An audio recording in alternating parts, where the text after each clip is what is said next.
په کابل کې مې وروستۍ لوبه د ګواک له کبله بایللې. سلام وخت مو بخیر.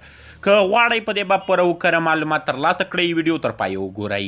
یو شمېر معتبرو بهرنیو رسنیو ادعا کړې په کابل کې د آزادو مبارزو وروستۍ لوبه چې د فبرورۍ پر 11مه د افغانستان د آزادو مبارزو ورزشکار احمد ولي هوتک او لیونارډو بربوسا ترمنځ ترسره شوه. بربوسا د ټوپک په وسیله ګواکل شوی و. په دې وروستیو کې د MMA یا آزادو مبارزو په ښه ورکوونکو رسنیو د لیونارډو بربوسا د څرګندونو له مخې ویلي چې په کابل کې برازیلي ورزشکار لیونارډو بربوسا دغه لوبه د ټوپک تر ګواک لاندې ترسره کړې ده.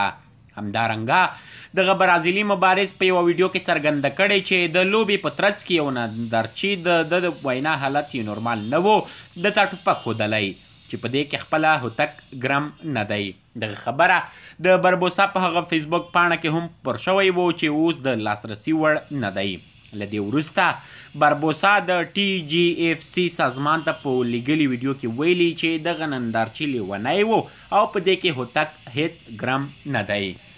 برازیلی مبارز لیونارډو بربوسا وایي په دې پیښه کې زما سیال هوتک ګرم نه دی. هغه مینوال یې لیونی و. پوهیږم چې افغانان له دغه ډول چلن سره همغږي نه دي. له همدې کبله بیا لوبه بیا کوو.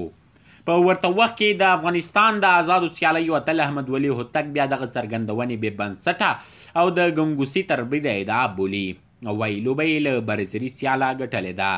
د TGFC ټولنې مشر واسع شریفي دغه ادعا ته په غبرګون کې ویلي چې رسنیو بې بنسټه دغه خبر خپور کړی دی. په پام کې ده چې دا لوبه یو ځل بیا خو دا ځل د متحده عربي اماراتو په دوبۍ ښار کې ترسره شي. افغان ورزشکار احمد ولي هوتک او برازیلي لیونارډو بربوسا د روانې میلادي میاشتې پر 11مه په کابل کې د TGFC ټولنې د دریم پړاو لوبې په دویم راوند کې بربوسا د هوتک پر وړاندې ماتې ومنله او د یوې فني ضربې په ترڅ کې تسلیم شو. اریانا نیوز. تر بلې ویډیو مو په لویو بخښونکي خدای سپارم. هر چیرې چې یاست ستاسې بریا زموږ دعا